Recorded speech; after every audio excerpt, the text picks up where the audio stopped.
Hi, I'm Randy Brooks, and welcome to Session 1 of the 2021 UPRT Safety Summit for Professional Pilots Worldwide.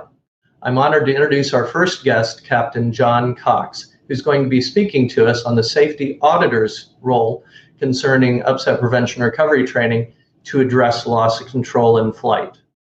Captain Cox has a long and storied career. He has over 14,000 hours as a pilot, over 10,000 of which have been in command of airliners. He, for 3 years, served as the Executive Air Safety Chairman for the Airline Pilots Association. I met him in 2010 as part of a Royal Aeronautical Society working group, the International Committee for Aviation Training and Extended Envelopes, which was looking into training to mitigate loss of control in flight. But John has also been very active in the Royal Aeronautical Society's Flight Operations Group. John may be more visible to some people through his public work as the columnist for USA Today in the Ask the Captain series, but he's also been on TV's Air Disasters and Why Airplanes Crash series. So there's nobody better to talk to us about the safety auditor's role. It's something that Captain Cox has been involved in for his second decade now. Glad to have you with us today, John. Thank you for that introduction, Randy. I wanted today to take an opportunity to talk a little bit about an auditor's view of upset prevention and recovery training. Something that's been a passion of mine for many years, and being an auditor and getting to see flight operations around the world, to take an opportunity to take that experience and to share with you some things to consider going forward. First and foremost, with any upset and prevention and recovery, you got to start with the academics. A good understanding of aerodynamics, environmental, and the importance of both avoidance and recovery first need to be covered in the classroom and standardized throughout a flight operation. Included are some case studies of some tragedies that upset recovery gone badly have resulted in. Things like Colgan 3407, which along with Air France 447, really changed the way that we did stall recovery, that we trained pilots for stall recovery. The Atlas accident outside of Houston and Air Florida 90, all of these are loss of control in flight accidents due to stall. If you look even as recently as last year, we lost a 737-500 due to loss of control in flight. These are preventable.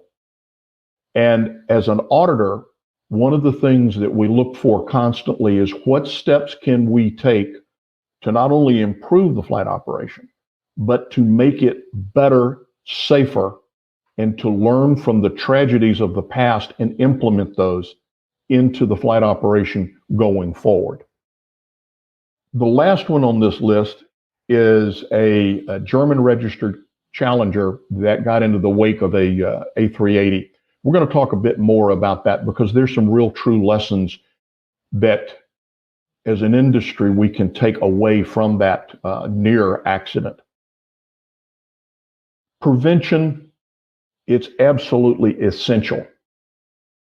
But if you listen carefully, there are people who say, well, our entire focus should be on prevention. History shows us otherwise. Prevention is essential, but recovery techniques are required because there are going to be conditions where prevention is not enough. We need to think about avoidance in the possibility and the probability of an upset occurring, and then select alternatives to the course of action that could lead to a high probability upset. Once an upset occurs, there needs to be a standardized recovery. First, unload the airplane. You prevent a stall. You also increase roll rate. So in other words, you are gaining a higher level of control very quickly by reducing angle of attack, unloading. Roll to the short side so that you can get the airplane back to wings level, adjust the power, and then stabilize or recover the aircraft. These are things that are drilled in by a number of training organizations, but they also need to be integrated as a standard within the flight department.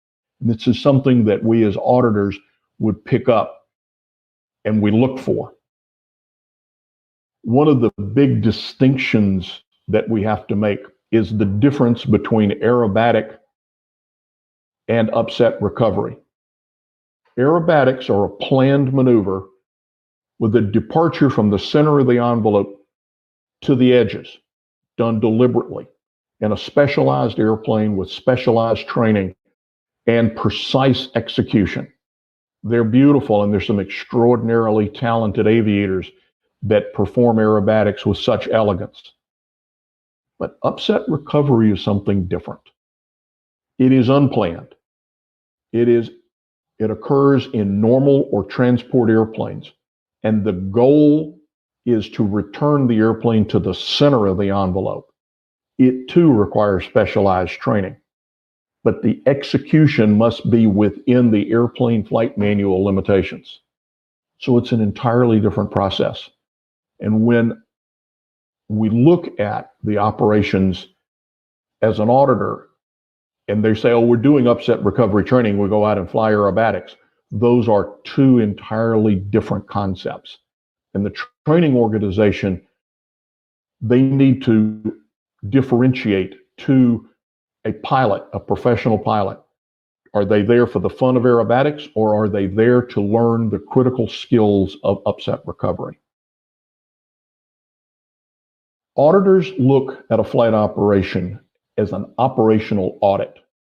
I've been an ISBAO auditor for about 16, 17 years now. And what we look for is the operation, how it integrates against an international standard of and recommended practices. Do they implement it? And that includes the documentation as well as the implementation. You have to have both. So when we look at, does an operator have an upset recovery and prevention training system?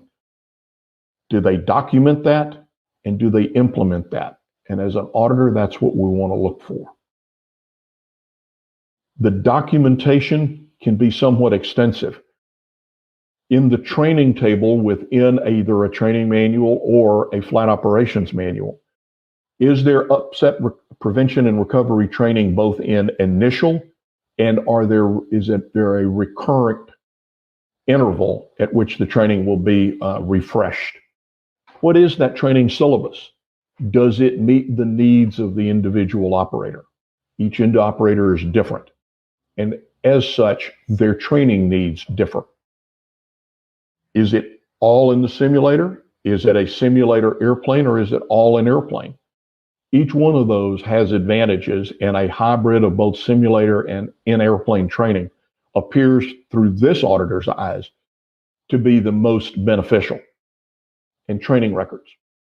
One of the things that I look for constantly in the audits is a detailed accounting of all the different types of training, including upset prevention and recovery training. So it's documented, and then through pilot interviews, we learn about the implementation. And this is probably the most important of anything that we as an auditor do as far as determining the effectiveness of upset prevention and recovery training. What is the pilot's opinion of the quality of the training? Is it the right training for their operation? Is it meeting their expectations? And if you talk to a number of different pilots, because each pilot expectation is somewhat different, overall for the department, is it meeting the departmental expectation, the departmental needs? And is the frequency at the correct interval? Because first, that crew member must maintain competency, and they must maintain confidence. If they can do that, then should they come up on an event, an unexpected upset, they'll be in the best position for a successful recovery. The integration phase is probably the most challenging, and that is on a regular basis. Does a crew brief about the possibility or probability of an upset occurring.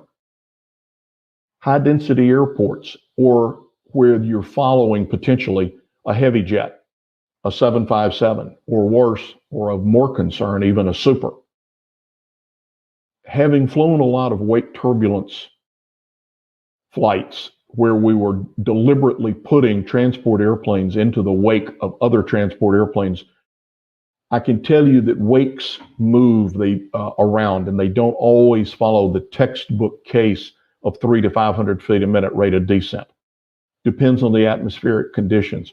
Consequently, if you're going into a high density airport and the heavies are arriving, there's a possibility of an encounter, an unexpected encounter with a wake vortex. Also, you can see this in mountainous terrain with high wind conditions, and or if there are thunderstorms nearby. Any of these conditions and others may very well warrant, during the approach briefing, for the flying pilot to tell the monitoring pilot, okay, we're in an increased possibility of a wake encounter with the potential of an upset. Should that occur, this is what we're going to do. Or is there something we can do now to mitigate that possibility? As an example, if you're following a heavy, being a little bit high on glide slope can make a huge difference and reduce or eliminate the possibility of encountering a wake vortex. On takeoff roll, if you can find a way to get off the ground before the heavy rotates, you can reduce the likelihood of a wake encounter. And in high crosswind conditions, just sliding a little bit to the upwind side can help reduce the likelihood of a wake encounter. These are mitigations that can be briefed and can be agreed to by a flight crew in advance. It's part of upset prevention. Also, for the recovery phase, should we get into an upset condition, this is what we're going to do. Push, roll, power, stabilize, recover. Those steps verbalized will reinforce the steps necessary that are going to have to be done quickly should you encounter a wake. This is crew resource management at its best. Crew resource management and upset prevention and recovery training go hand in hand. A successful upset recovery is because a crew worked well together. They diagnosed the potential, they briefed it, and then they took early action to minimize the consequence of that wake encounter. A properly flown recovery can make all the difference. This is a simulation of the Challenger encounter with an A380 wake. And this is done in a specialized airplane for the purposes of demonstration. Both of the events here are about 30 seconds long. The first one is what actually occurred with the airplane. And the second one is a properly flown and executed recovery.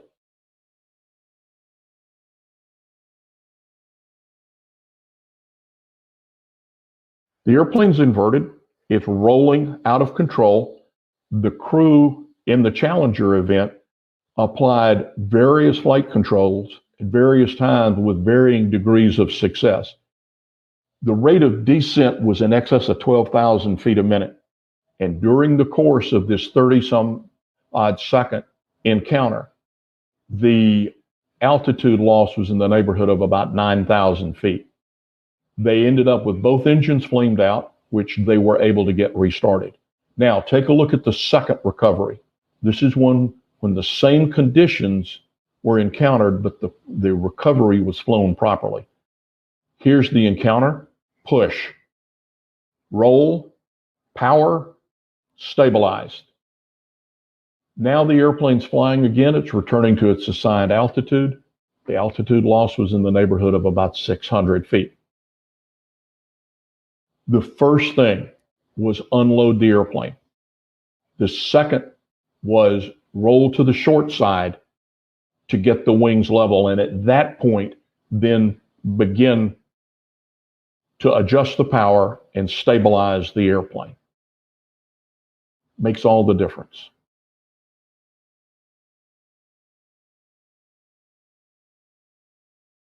Upset prevention and recovery training, the integration, that briefing that we talked about reduces the startle factor. Startle factor can have an adverse effect on any pilot's cognitive ability to respond. The briefing reduces the startle effect. Oh yeah, we briefed this. Consequently, the recovery, we already talked about what we were going to do. It reinforces the proper steps that are necessary, so the likelihood of a good outcome is increased.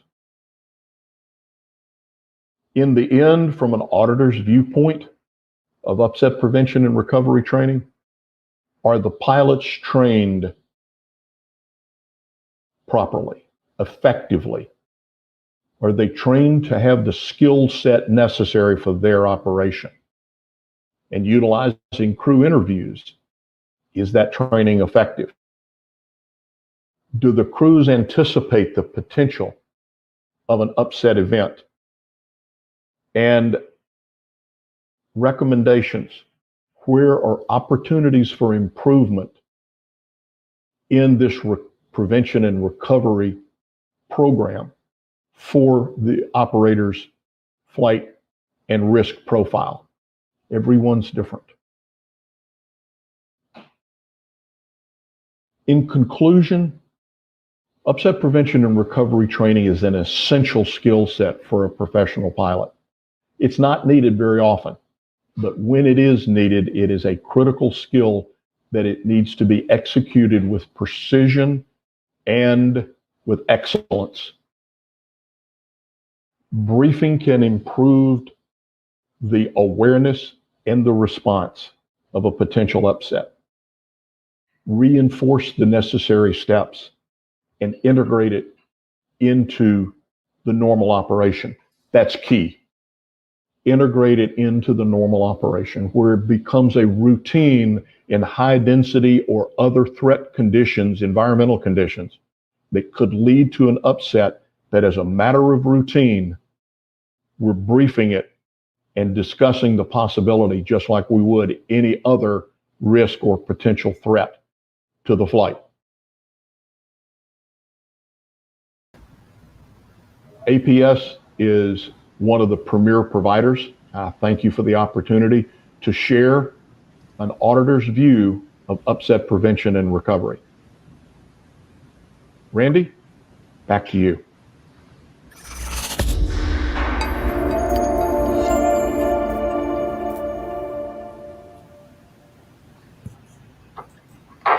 All right, John, now for the fun part. We get to answer the questions. I must say you've got quite a fan club from around the world. The folks have been calling in to say hello to you and appreciate your presentation. We'll begin with Roberto Pimentel. He says, Dear Captain Cox, where can I find an audit document, i.e. a checklist with references that covers all the aspects to guide the auditor when verifying a loss control in-flight training program and its effectiveness? Thank you. I'm not sure that there is a specific checklist. The ISBEO checklist deals with it in general terms. Basically, you have to look as an industry best practice and try to integrate that into the standards that you are looking for when you're dealing with an operator. There's an opportunity for a number of the standards organizations to be more specific about what could be an acceptable means of compliance for upset prevention and recovery. You know, it's interesting, John, we were backstage talking about, the 10 years that we've known each other and have been working on this, and there's still work to be done. I would suggest that one, comprehensive document, ICAO Manual on Aeroplane Upset Prevention Recovery Training, document 111, does have a lot of good considerations, but it hasn't been put together in the auditing format that's asked for. Now, this next comment, it's really more of a comment than it is a question, but I think it goes to what you had talked about prevention versus recovery. It says, as the saying goes, a superior pilot uses his or her superior judgment to avoid situations which require the use of his or her superior skills. To me, the P from UPRT is the main variable of the equation. I'm sure, John, that you and I both agree with this, but can you speak to what the R in UPRT gives us overall in terms of the loss of control in flight threat that we don't get from prevention by itself? The prevention part of it, Randy, is very clear. If we can prevent or avoid a situation, we certainly want to do that. That's the best outcome. However, there are going to be occasions where an upset condition arises and a crew's forced to deal with it, be it a flight control problem, be it an atmospheric problem, be it a wake encounter, whatever. History has shown us, and the statistics show us clearly, that there are going to be cases where a pilot is going to have to revert to the upset recovery skill set. They're not large in number, but they're critical in the successful outcome. So this is somewhat, if you only talk about the avoidance part of it, you only have half the equation. So it must be a balanced equation with both avoidance as well as the recovery skill set. I knew I'd like your perspective on that, John. I wasn't disappointed. And that's one of the things that I liked about your presentation today, is it gave you the opportunity to hit a lot of different aspects, from the difference between aerobatics and UPRT, CRM, the contribution of briefing. This next comment that I'm going to put up again is not really a question, but it's a comment. But because it is so prevalent within industry, I just wanted to get your read on it. There is a subsequent comment that I'll read after this.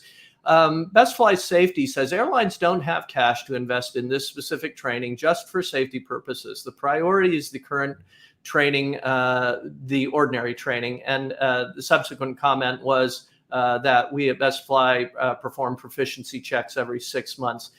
As a safety auditor, I'm interested in your perspective on that, which is obviously pretty prevalent worldwide. Respectfully, I would disagree. The operators do have the cash necessary to make an investment in safety. And that's what recovery training, upset prevention and recovery training is. It's not a cost, it's not an expense, it's an investment. For if your aircraft does encounter a significant wake event, the outcome could very well be dependent on the skill set of upset prevention and recovery training. So I hear the argument that it's additional training and it costs money, but the statistics are absolutely clear.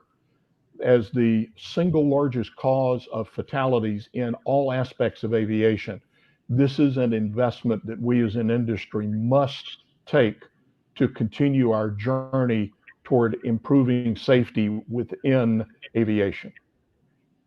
And John, I'll give you one little data point that we have from an airline that we have trained with. Since the implementation of upset prevention recovery training, they've seen double-digit reductions in the precursor events that they see that could lead to loss of control in flight. So it does show some absolute improvements. And I would invite Best Fly, if you're able, to watch a presentation later today by Brian Burks of Alaska Airlines, who will be sharing some of the data that they have seen from their perspective there. Let's see if we've got some other questions here. And this is going to auditing. Agreed, but wonder if you could also correlate flight data monitoring, ASRs, MORs, et cetera, over a longer time span to audit the effectiveness of UPRT training. That would obviously address the prevention part. The data is a little hard to gather. What in talking with a number of operators with their flight data monitoring programs, once an effective upset prevention recovery training program goes into effect, the good outcomes of smaller events that could have been much worse, notably high altitude near stalls, where we've seen a decrease in the severity of those events. I know of 4 different airlines that have had that experience. And so it's a little bit anecdotal, and things you have to be a little careful when you look at data like from ASRS, because it's subjective data and it's sole source. But anecdotally, when you talk to pilots that have had encounters, and uniformly, 100% of the time, I hear back, that upset recovery training really helped in this recovery event. So I think the evidence is there. I think that there's more we can do to mine that data. But if we look back, upset prevention and recovery has really been underway since the mid-90s. So we've got a pretty good amount of data now available. And I think we can do a little bit more in the data mining to get that information out to the industry. Very good. John, I'm really going to be interested in your next comment. We've got about 2 minutes left.